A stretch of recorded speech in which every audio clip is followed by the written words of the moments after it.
Some 17 years ago, I became allergic to Delhi's air. My doctors told me that my lung capacity had gone down to 70%, and it was killing me.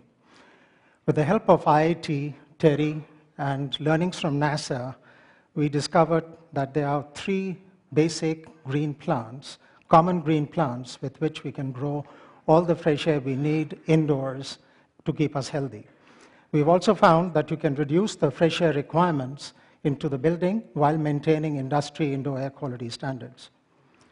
The 3 plants are areca palm, mother-in-law's tongue, and money plant. The botanical names are in front of you.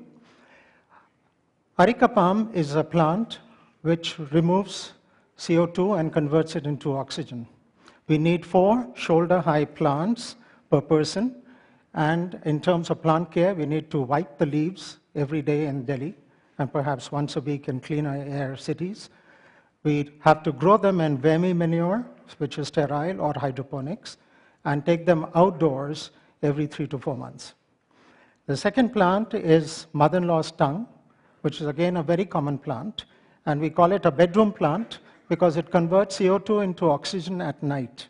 And we need 6 to 8 waist-high plants per person. The third plant is money plant, and this is again a very common plant, preferably grows in hydroponics. And this particular plant removes formaldehydes and other volatile chemicals. With these 3 plants, you can grow all the fresh air you need. In fact, you could be in a bottle with a cap on top, and you would not die at all, and you would not need any fresh air.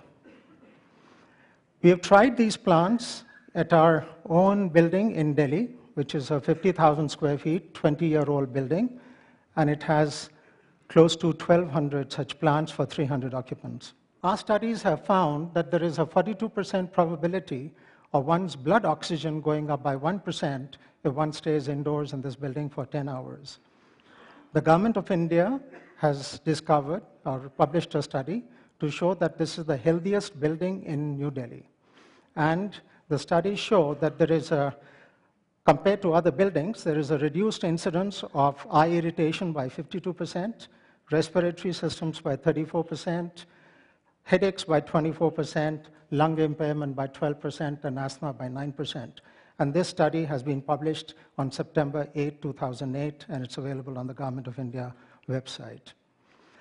Our experience points to an amazing increase in human productivity by over 20% by using these plants, and also a reduction in energy requirements in buildings by an outstanding 15% because you need less fresh air. We're now replicating this in a 1.75 million square feet building, which will have 60,000 indoor plants. Why is this important? It is also important for environment because the world's energy requirements are expected to grow by 30% in the next decade.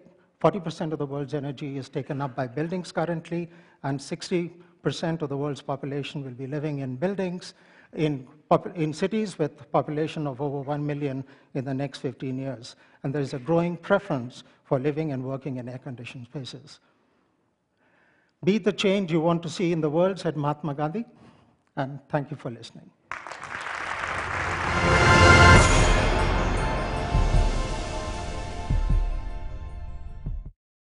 Wonder is the beginning of philosophy. Someone read my name tag and said, "Hey, are you that person who found that Descartes letter quite recently?" Yes, that's me. Of course, I mean, Descartes is such a great philosopher. And of course, he's a very interesting person and thinker. He's seen as a kind of the machine that knows everything. But in Descartes' correspondence, that's where we meet, I wouldn't say the real Descartes, but it's there you meet the Descartes behind the published works.